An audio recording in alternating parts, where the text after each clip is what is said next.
Living on a sailboat sounds like a dream. Warm water, no schedule, total freedom. And then you realize you're stuck on a floating condo with another human indefinitely. So how do people actually make this work without going completely insane? Short answer, you don't. You just manage it better. How did we do it?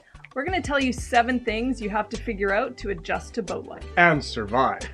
Island, oh, let me tell you about where I'm from, my island in the sun. Oh. The first problem to adjust to, surprise, yes, you suddenly have too much time. Turns out, doing nothing gets old shockingly fast. The problem? Well, no commute, no deadlines, days blur together, which sounds like a good thing, and it's easy to feel aimless. But there is a solution. You have to intentionally create a purpose and a reason that fills your days. Or otherwise, you'll spend 3 hours deciding what snack represents your personality today. The solution? So how do you do this practically? Well, projects like boat upgrades and learning skills and setting daily goals, even small ones like daily, weekly, monthly to-do lists. Ah, the famous honey-do list. Keep a whiteboard that has a number of uses. Top right side is the project list of what we have to do, and the left-hand side is food in the fridge that needs to be eaten. You would be shocked how much food we have not thrown out this year from going bad. Also, there are monthly things to do. For instance, check all the smoke detectors. Test the EPIRB. The emergency position indicating radio beacon. Well said. And bang the bottoms of all those fire extinguishers to keep the chemicals from binding and solidifying. Thank you, Fireman Otto, for that tip. So make a list of tasks, do them on certain days, like vacuuming Tuesday, and establish a routine. Which leads into number 2 on the list. Routine saves relationships. We didn't think we needed a routine, that we could just live each day as it came to us. We were wrong. Turns out, chaos is only fun for about a couple weeks, then the sand in your shoes starts to wear away. Sand in your shoes? Yes, it's not the big things that cause problems, it's the little things wearing away over time. The problem is, no structure leads to friction, and each of you may have different expectations for the day. But our solution is, create a morning flow. Have your coffee or adult beverage, check the weather, and plan for the day. Have defined roles. Who does what each day? Otherwise, every day starts with, what are we doing today? Followed by silence and mild resentment that you are always the one making the plans. Tell me about it. Yeah, really? Even simple tasks, such as whoever makes dinner, the other person cleans up.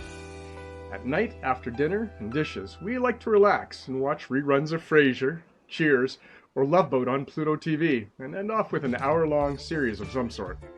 And also, Sailor's Midnight is about 9 p.m., so people start to wind down for bed at that time. He used to be a nighthawk, but now, 9:45 at the very latest, gone. At least I don't snore. Yeah, you keep thinking that, Rip Von Winkle. Which takes us to number 3. You need space on a boat. You are always together, and I mean always. Like even your thoughts aren't private. Because middle-aged women have no internal monologue, and everything they are thinking at any given moment when not involved in an interpersonal conversation is verbalized in a barely audible whisper to themselves? Again, the problem is small quarters with little personal space, and small irritations amplify. The solution? Scheduled time alone, and physical spaces of your own. Even just an hour apart resets everything. For myself, he gets up earlier than I do, so I lay in bed for about 45 minutes longer, look on social media, or read for a bit. I actually didn't know you did that by intention. You mean I didn't verbalize it in a barely audible whisper to myself? Nothing says healthy relationship like separate places on the boat. Mojo likes sitting at the helm for a breeze and watching the sea. For critters. Or at the stern of the boat, looking at the ocean. Again, for critters. Myself, I'm like a SWAT officer. Fill the gaps. Just find a place to cover. You compare reading on your tablet to being a SWAT officer. Stay liquid, kids. For myself, I like puzzles, and probably do 2 puzzles a week on my tablet, and play other mind games. Keep looking straight, mister. Safer that way. So make the time and take the time to find some time for alone time for yourself. Trust me, it's good for everyone. Number 4 on the list of how to survive living on a boat together in extremely close quarters when you spend every living moment together. Social extremes. Too much or none. Boat life is weird socially. You may not know it, but I'm slightly an introvert, which does help with living on a boat as I charge my batteries by having quiet time. Well, I may be considered somewhat of an extrovert and get energized by people around me. Somewhat? Like blue cheese may possibly be stinky? The problem is, either know people for several days at a time, or instant perceived deep friendships made with people who sail on and you're left feeling a loss. The solution? Be open, but intentional. Balance your solitude and community. The cruising community does become your social circle, but you always have to keep in mind that you have chosen this lifestyle knowing it's likely more solitude than party. When you meet another person or couple, set realistic expectations for yourself that you will likely not be buddy boating with them for the next few months. Instead, realize the friendship is there, but with a twist of transience because boats sail around and people often have different goals in mind. The exception to the rule are the people that sail from Florida to the Bahamas. They can really frat boy party on a daily basis. We are not kidding about that. Doesn't make it wrong, just means different strokes for different folks. The key is finding balance socially. Trust me, there are so many opportunities to be social, like going for hikes, wing nights, fires on the beach, or dominoes. If you don't know how to play Mexican trained dominoes when you start cruising, you will by the time you leave. Number 5 on what to expect when you're expecting to adjust to boat life. Your body will notice. Exercise. Okay, this one we did not really see coming. You actually move around less than you think. You're not always swimming, you're not always hiking. Our videos may show it, but those long expanses of nothingness do not make for compelling watching. The problem is small space on a boat, coupled with sedentary lifestyle. Sometimes the only calories you burn come from lifting beverage containers to keep hydrated. Beer does not hydrate. So the solution is routine exercise of any sort, with emphasis on routine. Be it hiking, swimming, paddleboarding, whatever it is, you have to make movement part of your day. Remember that get out and walk a little a day campaign, or you only need 10 minutes of exercise? It's true.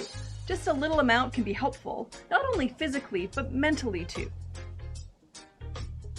Again, you're looking at me. The point is, schedule something in specifically. Otherwise, if you don't, it will not happen, and there is a price to be paid. And I don't look good in elastic pants.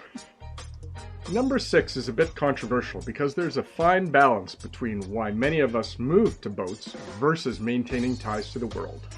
Like the balance between eating the whole bag of taco chips and just a handful. Yes, just like. So, number 6, staying connected to the real world. The problem is isolation and losing touch with friends and family versus burying your face in your phone. Trust us when we say there is no easy solution to this balance. We know. But to adjust to this lifestyle, there is a solution for those that want to stay connected and not cut the umbilical cord. The solution? Internet from Starlink or SIM cards, regular check-ins with family and friends, and sharing your journey. While you have essentially run away from the world, you have to remember that not only is there the value of maintaining your family ties, but the friendships you left behind are also good to have. You will see them again, and you will not always be doing this. The average is 5 years of cruising life. Friends are good for the soul, and it keeps you connected on more than a superficial level. And you get to rub it in their faces by having live video chats from quiet bays and tropical vistas while they are at their desk or fighting a cold in bed. Yes, that's it. Your friends must love you. So the takeaway is even make the calls part of your routine. Nice callback there to one of our other points. Thank you. Find out what works best for them, as they may not be as flexible as you. Once a week, or once a month, or maybe even less than that. Again with the squinchy finger. But remember, life is to be lived, and just because you have connectivity doesn't mean you get to bury your head in your phone and join every conversation or debate that occurs on social media. You left that all behind you so you could enjoy other parts of the world too. Wow. Number 7 on the list of how to adjust to living the cruiser's life: expect the unexpected. This might be the biggest one for me. The problem? Weather changes, plans fall apart, and things break. Your plan is just a suggestion to the ocean. The phrase I use a lot is, sailors' plans are made in the sand at low tide. And the solution is only something that comes with time. Adaptability mindset. Laugh at the problems and celebrate the small victories. There will be problems, whether on land in your living room or cruising the ocean blue in search of that perfect sandy beach. There will always be problems. The cruising lifestyle does not make your problems go away, and in fact only adds to them, because now you have to contend with things you've never even considered before, like diesel engine failure and maintenance, sail repair, making water, and weather interpretation. This is in addition to the normal problems of everyday life. And unless you have so much money in the world to fund a marine engineer on board, it's all up to you.